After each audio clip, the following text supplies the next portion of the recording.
Hey, what's up? This is Ricardo at Parts People, and in this video, we'll outline the steps for completing a part replacement on your Dell PC. Visit our website and use this coupon for a 5% off discount.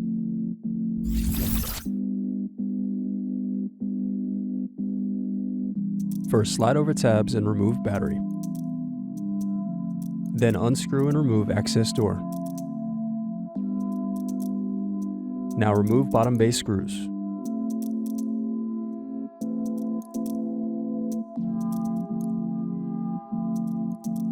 Now press in tabs to separate and turn over keyboard.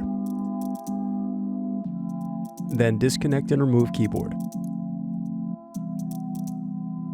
Now unscrew palm rest. Then disconnect cables and remove palm rest.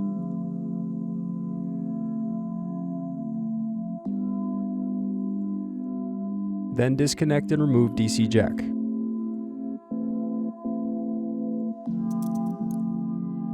Thanks for watching. Don't forget to like and subscribe if you enjoyed this video.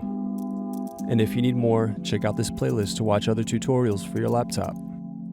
You can also click here to find parts for your laptop at partspeople.com.